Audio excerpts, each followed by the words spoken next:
12 ରୁ 30 वर्ष पर्यंत जीशु कौटी जीशु सत्यतार संधानर खोज रे जाइथिले बोली जीशु ख्रीस्ट लद्दाख आसे माने लेह लद्दाख इंडिया रे भारत भ्रमण करी किछि दिन तले गुडा पंडित कहले हमर ओडिसा रे बोले जीशु आइथिले कोठी जाइथिले कोठी आइथिले मते जणे कहले मु गोटा थाड़ी रे कह देली मु कहले आज्ञा आमे हिस्ट्री बिलीवर हिस्ट्री रे लिखाई छी आमे कटकिया लोक खोद कटकिया ओरिजिनल कटकिया प्योर कटकिया जाऊ कहनी जन्म कटकिया 14 पुरुष कटकर पूरा कटक खांती कटक आम भीतर पड़ी आमको कहीं कहीपरिनी कटक सहर 1000 वर्ष पूर्ति उत्सव आम पालन कर कटक सहर बरस 1000 आम गीत गाइचु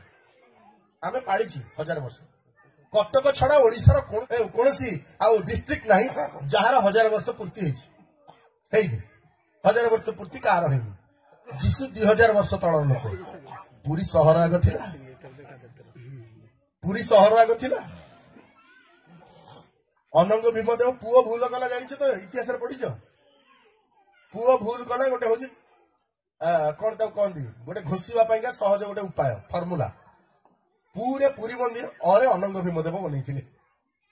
भूरे भुवनेश्वर मंदिर लिंगराज मंदिर लरे लांगुड़ा नरसिंहदेव हमहु छोट बेले सिखाइला पुओ भूल कला तो से पूरे पुरी मंदिर किए बनैथिले और अनंग भीमदेव केबे बनैथिले हे केबे बनैथिले 900 ख्रीष्टाब्द ये केबे का कथा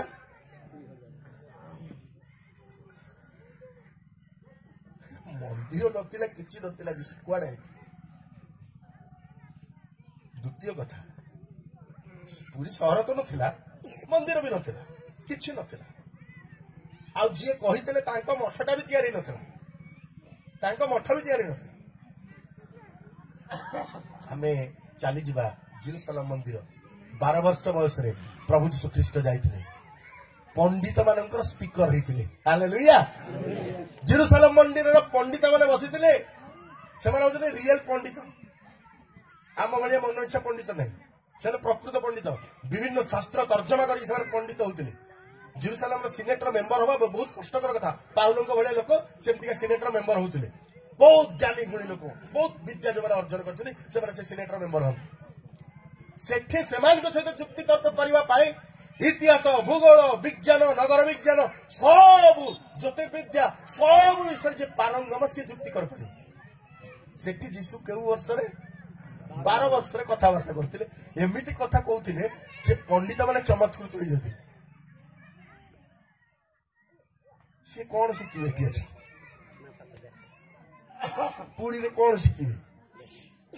मु भाबुछ बोले तामु स्पीकर करके डाकी देबे आसो टिके हमु शिक्षा टिके कोन जानिछ तमे बहुत जानिछ तमे सेठी डिबेट करछ एठी स्पीकर होई के आस्तियो परा किंतु बाइबल कह से कोड जाय ना प्रेज द लॉर्ड से पिता माता को बसीभूत ही रहिले बोली लुक लिखित सुसमाचार प्रकाश करे से पिता माता को बसीभूत ही रहिले